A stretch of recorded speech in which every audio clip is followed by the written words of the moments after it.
Business হইলো কয় টাকা আসে এটা থেকে বলবা? এই তুই এখানে কি করছিস? কত কাজ পড়ে আছে ওখানে। এই তো মা আসছি, তুমি যাও। আন্টি আসসালামু আলাইকুম। ওয়ালাইকুম সালাম।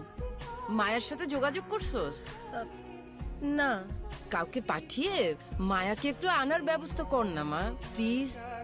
ওকে দেখতেছি আমি কি করা যায়। আচ্ছা আচ্ছা শুনো, তোমাকে না বলছিলাম এর আগের বার আমার একটা বোন আছে। হ্যাঁ, ওই তোমাদের ফ্যামিলি থেকে আলাদা থাকে যে। হ্যাঁ, ওকে কালকে হোস্টেল থেকে নিয়ে এখানে নিয়ে আসবা।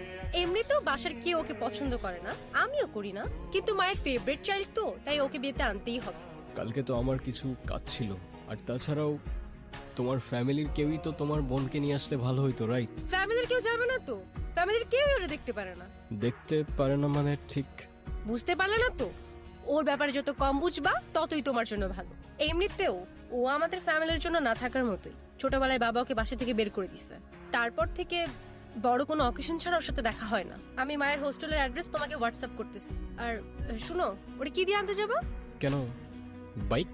খবরদার এই বাইক নিয়ে যদি আনতে গেছো, ফার্স্ট ইমপ্রেশন বলো একটা কথা আছে। কতবার বলছি একটা গাড়ি কিনো, একটা গাড়ি কিনো। এখন আমি গাড়ি কেনার জন্য এত টাকা কোথায় পাবো? বাইকটাই তো বন্ধুর থেকে ধার নিয়ে চলতেছি। এত কিচ্ছু আমি জানি না, তুমি ওকে গাড়ি দিয়ে আনতে যাবা, ব্যাস। আচ্ছা ঠিক আছে, আমি একটা উবার নিয়ে চলে যাব। উবার? তুমি নিজে ড্রাইভ করে যাবা? ও যদি জানতে পারে তুমি উবার নিয়ে গেছো, আমার মান সম্মান থাকবে? এখন উবার ছাড়া আমি গাড়ি কোথায় পাবো? কোথায় বাবা মানে? ম্যানেজ করো। উফ, কেন যে আমি তোমার ভালোবাসতে গেছিলাম। বাবার পছন্দ করা ছেলের বিয়ে করলেই ভালো হইতো। বাবা! হ্যাঁ দোষ, হ্যাঁ কিরে, কি অবস্থা তোর এখন? ওই যে দেখে গেছিলি তেমনই আছি রে ভাই। তুই আমার পুত্রবন্ধু, সে কল দিয়ে খোঁজ নিলি। বাকিরা শুধু দরকার হইলে শুভকে ফোন দেয়।